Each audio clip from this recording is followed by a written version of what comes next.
Ustedes recordarán que la semana pasada, en una ponencia también del doctor Sigifredo Espinosa, 4 magistrados adicionamos el voto. Y se decía que la adición correspondía a lo que se denomina técnicamente aparatos de poder o aparatos de guerra. Pues bien, en el día de hoy, la sala en pleno opta por esa postura en el sentido de, primero, distinguir y aplicar con estándar internacional los crímenes de lesa humanidad y los crímenes de guerra. Segundo, adoptar, como se ha adoptado, el tema correspondiente a los aparatos armados de poder o aparatos de guerra, siguiendo la estrategia y siguiendo el estándar internacional, especialmente los tratados internacionales de derechos humanos y los convenios de Ginebra. Y tercero, insta al gobierno nacional para que en el concepto de verdad, desde el punto de vista sociológico e histórico, se convoque una comisión de la verdad para el estudio de cada uno de los casos que se están tramitando en Colombia, de casos de siempre que hagan un contexto y produzcan una realidad, una verdad de lo que ha sucedido en la sociedad colombiana. Al hablar usted de los delitos de lesa humanidad en todos los aparatos de guerra, ¿también estarían involucrados aquellos congresistas o dirigentes políticos que estuvieron siendo apoyados por los grupos de autodefensa? Ese fue el sentido de la adición de voto, que se convierte en jurisprudencia firmada y suscrita por los 9 magistrados de la Sala de Casación Penal. Es decir, que el aparato de guerra funciona no solamente con autores directamente establecidos, sino con determinadores y, en fin, todas las personas que tuvieron que ver con ese estado de guerra del país. ¿Quiere decir esto, presidente, que de ahora en adelante a los congresistas, a los llamados parapolíticos, le van a aplicar delitos de lesa humanidad o coautoría en estos crímenes y las masacres? Quiere decir que todas las personas que estén vinculadas a los procesos y que estén en el estudio de la Corte Suprema de Justicia y de aquí en adelante en línea de jurisprudencia que tuvieran que ver contacto de patrocinio, aquiescencia, omisión o acción en lesa humanidad y crímenes de guerra, se aplicará esta providencia. ¿Quiere decir que los parapolíticos tengan condenas de 40 años de cárcel? Quiere decir que las consecuencias punitivas son las que aparecen en el Código Penal, que puede suceder en ese contexto de acuerdo con las exigencias a nivel internacional. Es decir, magistrado, que ya no solo se les aplicaría el concierto para delinquir. El concierto para delinquir es la base para la imputación y a ello se adiciona todo lo que tenga que ver con homicidio en persona protegida y lo que hace relación a los crímenes de lesa humanidad, la tortura, la desaparición forzada, etcétera, etcétera. ¿Esta posición pasó de ser una adición de voto de 4 magistrados para ser ya mayoría de la sala? Estamos perfectamente de acuerdo con que la adición se convirtió en postura general.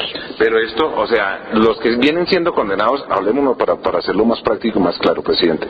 Los que vienen siendo condenados, los que vienen por decir algún proceso que venga para juicio o para decidir en condena o absolución aquí en la Corte, viene por concierto para delinquir, ¿correcto? Aquí se le adiciona el otro delito de lesa humanidad o se compulsa copios para llevar otro proceso aparte. ¿Cómo va a ser el mecanismo?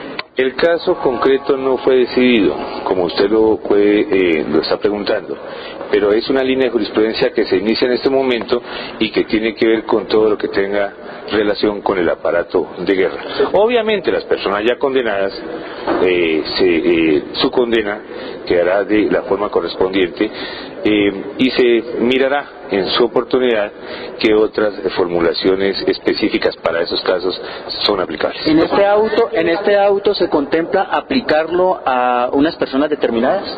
En este auto no se contempla personas determinadas porque estamos hablando en términos genéricos en donde la sala anula la decisión de imputación que llevaba a Justicia y Paz para que se hiciera la imputación completa. ¿Esta postura tiene que ver algo con su reciente viaje a la Corte Penal? ¿Usted anduvo por Europa, Estados Unidos?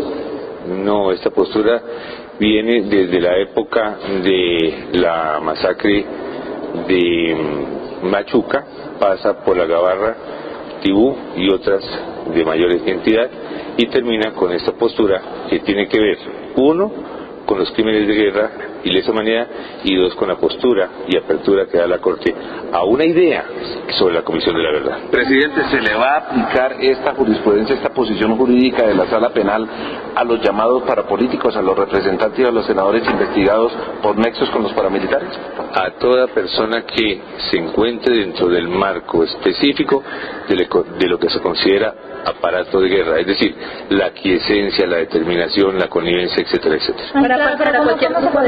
¿Cómo se podría explicar esta relación un poco más clara? O sea, digamos, hablemos del caso de un congresista en particular. El congresista tuvo apoyo de los paramilitares. ¿Cómo se haría esa relación para que de pronto eventualmente fuera culpado por un delito de lesa humanidad? No puedo entrar en el caso concreto porque me tocaría declarar mi impedido, pero la línea de jurisprudencia indica que es la aplicación en Colombia de la aquiescencia, de la connivencia, de la determinación, y toda persona que hubiera tenido relación con el aparato de guerra. Magistrado, ¿se lo relaciona? ¿Se estudiará caso por caso? Es correcto. Magistrado, pero con la parapolítica también se puede manejar este tema, solamente es para... Con todo lo que tenga que ver con aparato de guerra. Todo lo que tiene que ver con aparato de guerra es que todo lo que no tenga que ver con oficio legítimo puede caber dentro del concepto de aparato de guerra. Estas personas que han mediado para la liberación de secuestrados que han tenido cierta cercanía con las FARC, ¿de alguna manera podrían también vincularse con el aparato de guerra? No, el caso concreto no lo voy a manejar así. Presidente, o sea que lo que se decía en la edición de voto conocida en la semana pasada, que los congresistas paramilitares, como lo llamaron ustedes en esa edición de voto, hacían parte de la cúpula de esos grupos y de esos frentes paramilitares, entonces se ratifica eso y tienen que responder por todos esos delitos. La postura de la Sala es aplicar el concepto del aparato de guerra, distinguir entre crímenes de lesa humanidad y crímenes de guerra, aplicar los convenios y tratados internacionales, aplicar la jurisprudencia internacional y en esa óptica observar de aquí en adelante quiénes están comprometidos con los aparatos de guerra. ¿Iniciarán de inmediato con los procesos esos que ya están llegando a la Corte, como por ejemplo el del senador Álvaro Arango, sería el primero? No, vamos caso por caso en el estudio. Por el momento, eso está lo que tiene que ver con las determinaciones sobre fuero, tiene su mecánica y tiene su ejercicio. Esta es una línea de jurisprudencia que se inicia. ¿Recibir el apoyo de un grupo paramilitar por parte de un congresista es pertenecer al aparato de guerra? Caso por caso se observará, pero el punto fundamental es que puede observarse una aquiescencia o una connivencia. ¿Podría incluir coautoría en delitos de narcotráfico? Si el aparato de guerra se lucra por el narcotráfico, obviamente que sí. Es decir, que podrían ser extraditados. Bueno, tenemos el concepto